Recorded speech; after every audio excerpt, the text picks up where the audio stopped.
Hey guys, what's up? It's Shima here.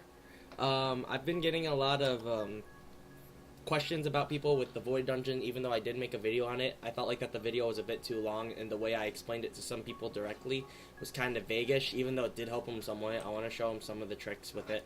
So I'm gonna put on my gear, and I'm going to do the dungeon myself and show you guys a little bit of tricks, and also explain as much as I can within each time period of each mini boss.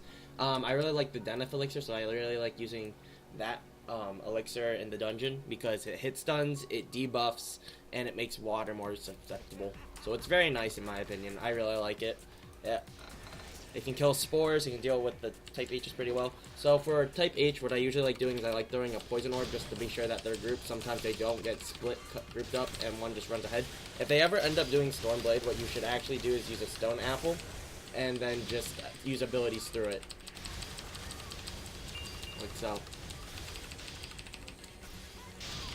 If you have problems with spores, the Deneth elixir will help out with at least the side that you're on, and poison orbs can help them stay away if you use it properly. Now with the NPCs, I actually really like using poison orbs here as well. What I usually like to go is I like to go to the right side and throw a poison orb. It usually groups most of them up. It's very consistent, more than just if you were to use unless you have a setup for wind orb or something. Honestly, with this, you just want to focus Valak. Eden and Q-Proto have lesser HP, so you just want to keep wailing on those guys. Because Eden is very squishy, although he can be annoying just because of the amount of movement he has. Also, because I have strength stacking gloves, what I really like doing is I like using Iron Howling as an ability to keep my stacks before and after each room. However, I might have Iron Howling too early there, but it's fine because I have the Bug Walker. Bug Walker is more of you just well at him and you read his attacks. The Deneth elixir helps slows down all of them, so therefore you can see what attacks they're doing. So basically just use that as your advantage for this guy. And buff. Reset. The Brocs are honestly really annoying, so I'm just going to use my hyperactive to kill them.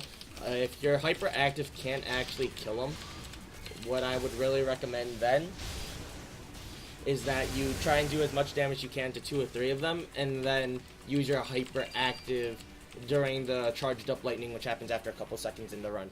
Now the main boss itself, and I didn't keep my stacks with Iron Howling, but oh well. This will actually make me do less damage, so therefore you guys can actually see the EMP shock, because there's a little bit of a mechanic with it that no one really knows much about, which is that he actually gets increased defenses. So if you notice here, like I'm doing like a lot of damage, a lot of bars of HP here. I'm going to purposely do Lunatic Blow or something during this attack right here. Look at the damage. It's reduced by like like 2/3. What actually happens is that he gets increased defenses, so what you want to do is you want to try and either dodge it, save your MP, or use an ability for iframes that actually ignores defenses for the most value. But yeah, this is pretty much how I do my runs, and I hope it helped. Even though you probably can't do it as fast as me, or you're not the same class, at least you can take some tips from it. Actually, most people that asked me for help were IPs, so I hope this helped in some way, even though I have a +10.